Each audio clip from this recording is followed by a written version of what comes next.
Sejam muito bem-vindos, sejam muito bem-vindas à nossa aula sobre supervisão comercial. Como liderar um time de vendas. O que eu quero bater aqui com vocês hoje?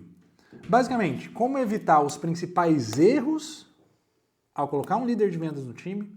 Quais são os processos e as rotinas essenciais para os closers estarem vendendo bem. A gente estava conversando há pouco, em outro ambiente, a gente estava conversando no Hot Seat, que no final do dia é simples.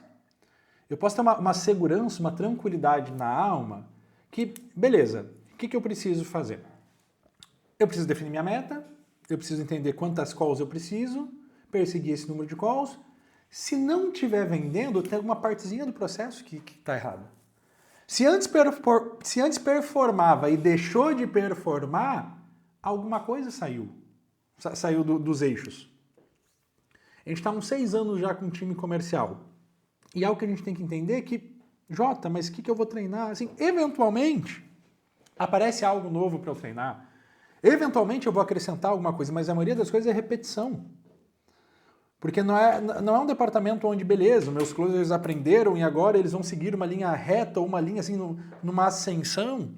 Do nada para de performar, o que ele fazia certo ele deixa de fazer. Tanto que um dos papéis do supervisor é evitar que eles se percam no processo e quando se perder, porque vai acabar acontecendo, identificar o mais rápido possível.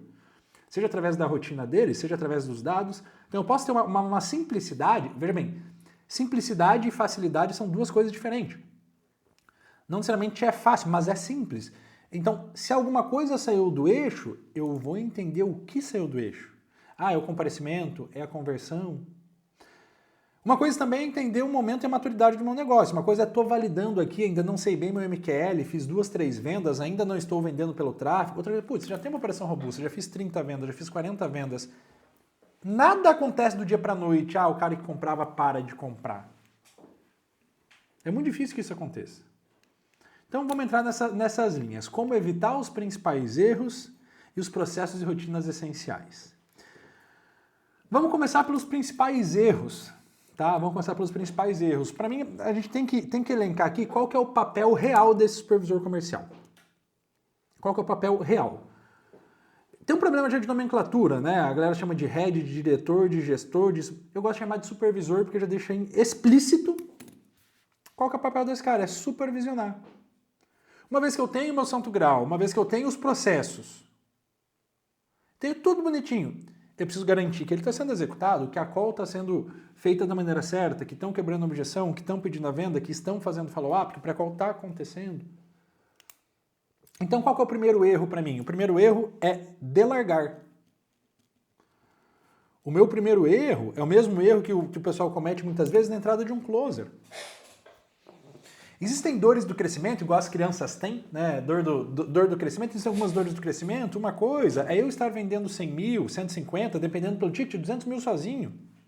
Já tenho minha rotina muito bem estabelecida, muito bem encaixada, às vezes eu estou há meses nisso. Aí eu decido contratar o Igor Pinheiro para closer, ele vai me dar mais trabalho do que quando eu estava vendendo 100 a 150 a 200 sozinho. Mas é uma dor do crescimento que eu preciso entender que é essencial se eu quero romper essa barreira. Porque da mesma forma, nessa entrada do closer, ela é de supervisor, né? Mas nessa entrada do closer, o tempo passa e passa muito rápido. Se eu faço do jeito errado, se eu contrato uma indicação e boto para dentro e treino de qualquer jeito, e mal e mal do volume de calls, eu não alinho isso. Aí no segundo mês, você, não, acho que é tempo de rampagem. No terceiro, a pessoa está desanimada, você também. Aí a pessoa sai, você ficou sem closer de novo, você roda mais um mês sozinha, contrata outro. Você faz isso 2 vezes, acabou o ano. Então você tem que entender que o salto para eu sozinho para vir closer é uma coisa, o salto para eu mais closers e trazer um supervisor é outra. Agora, uma coisa que você tem que entender é que o primeiro supervisor é você. Eu brinco que o expert paga a conta.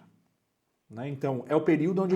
Isso se refere ao período onde eu estou trazendo closer. Né? Minha meta é 100 mil. 100 mil aqui é saudável, é mais do que saudável. 100 mil é ótimo. Então, eu faço 100 mil e o closer vai começar a performar. Depois eu posso fazer um desmame meu. O supervisor é a mesma coisa. Quando esse cara entra, eu não posso achar que eu aposentei. Se da mesma forma tem um tempo de rampagem do closer, o supervisor também vai ter. E muitas vezes a gente contrata com a expectativa errada, ou contrata meio como um band-aid, meio que como um paracetamol emocional. Não, agora eu contratei um head, pô, tô pagando 15 mil, vai dar tudo certo. Não vai, sinto muito, mas a probabilidade é que dê merda. Porque mesmo que o cara seja muito bom, talvez ele seja muito bom trabalhando numa operação onde o ciclo de venda seja outro, o script seja outro, o nicho seja outro. Então, o primeiro ponto da conversa é que o primeiro erro é delargar. Não é delargar. O Jotinha já tá andando bem, né? Mas quando ele aprendeu a andar, eu não soltava a mão dele. A gente ia de mão dada. Daqui a pouco ele começava a dar os primeiros passos, eu já segurava na mão de novo. Hoje ele sai correndo, mas ele engatinhou primeiro. Eu supervisionava os primeiros passos dele. Então, primeiro erro, eu não posso delargar. Primeira coisa que eu preciso entender. O segundo erro, eu acho que esse é o mais clássico, não estou nem falando de mentoria agora, estou falando das empresas no geral. Vou pegar o meu melhor closer e vou transformar ele em supervisor. Na maioria das vezes, duas coisas acontecem. Eu fico com um péssimo supervisor e perco o meu melhor closer. São funções completamente diferentes, são skills completamente diferentes. Enquanto o vendedor está ali por ele, através das habilidades dele, da gestão emocional dele, ele está ali para bater a meta, o gestor tem que bater a meta, o supervisor tem que bater a meta através do time. E a gente começa a entrar numa parte mais o meu está conseguindo fazer tudo. Agora eu sou closer e eu supervisiono e sou mentor e sou o dono da empresa. Eu não vou estar conseguindo fazer tudo. Mas existe um essencial para eu estar fazendo. Tanto que qual que é o momento de colocar um supervisor? Quando eu já estou com um time de closers, por exemplo, já está vendendo, os closers começam a ficar sem acompanhamento, o pipe começa a ficar bagunçado, estou apagando incêndio toda hora, não estou conseguindo analisar call, eu estou sendo gargalo de tudo, o time depende toda hora do meu tapa na mesa para funcionar. Então, um ponto muito importante também, que a gente não pode errar, é definir as prioridades para esse supervisor, para essa pessoa que está entrando. Aquela frase que eu uso com vocês para N coisas, né? Tem muita coisa importante, pouca coisa essencial, se aplica aqui também, tem pouca coisa essencial. E é muito fácil o supervisor ser engolido por todas as 1000 demandas e análise isso e relatório daquilo e não fazer o essencial. Por exemplo, qual que é o essencial? Vamos ver aqui no chat. O que é o essencial? Manda aí uma ou duas coisas. O que é o essencial do supervisor comercial de high ticket? O que é o essencial? Manda aí no chat, vamos ver. Garantir seguir os processos estabelecidos. De forma mais específica, veio o Leandro e complementou. Exatamente, qual é o follow-up? Perceba, se eu tenho uma operação de high ticket, tem dois momentos importantes. É a condução da call e o follow-up. Aí depende de ciclo de venda, beleza. Mas assim, é análise de call e follow-up. Se a call tá uma merda, não vai funcionar. Se o follow-up também não vai funcionar. Aí eu gasto o meu tempo fazendo o quê? Aí resolvendo demanda e puxando relatório, agora isso, agora... Não. Algumas coisas para começar a nossa conversa. O líder comercial, a liderança comercial, o supervisor comercial, são vários bullets aqui. É olhar para o time, não para si. Tem muita coisa que envolve o líder comercial, mas nada é tão importante quanto acompanhar o time. E quanto mais você vai crescendo em vendas, mais precisa de organização e prioridade. Desde um fechamento do mês, que eu tenho que ter a habilidade, se eu sou o supervisor, ou se eu estou com o supervisor, enfim, ter a habilidade de identificar quais são as oportunidades que eu vou dar ênfase, ticket mais alto, receber o pitch, aí eu ainda separo, putz, aguardando pagamento, negociação, follow-up, cabo de organização.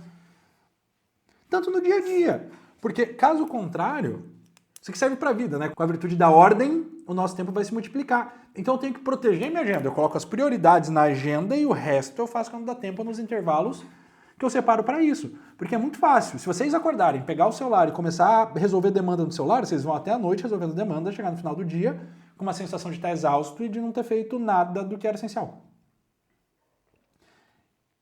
Então, liderar não é estar presente em tudo. Outra coisa muito importante, eu preciso, como supervisor, ou o meu supervisor precisa, saber o momento do meu time. Putz, meu time é júnior, eu reconheço que meu time é júnior, eu preciso do acompanhamento mais operacional. Então, o supervisor de um time mais júnior, Ele vai ser o cara mais processual, mais microgerenciando, mais compartilha a tela do WhatsApp. Aí entra um quesito de autonomia. Por exemplo, eu tenho um closer que está 2 meses na operação.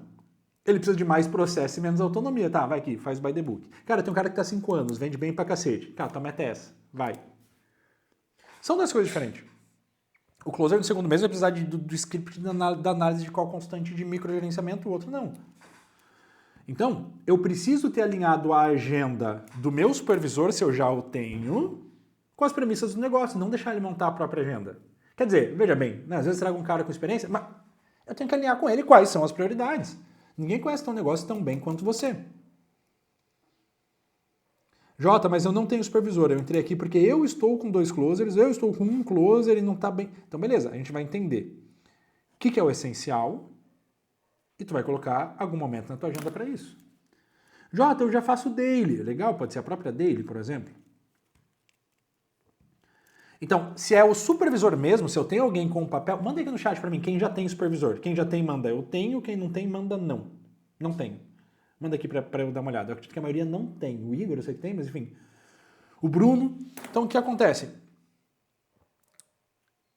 A agenda desse cara tem que estar 70% voltada para o time. E às vezes, se tu for abrir, literalmente, abrir o Google Agenda do cara para entender como é que estão as demandas, talvez está voltada para ti. Tu fica infernizando a vida dele com um monte de demanda que nem sentido tem. Então, o resumo da obra, o objetivo do supervisor é garantir que o time esteja executando o trabalho.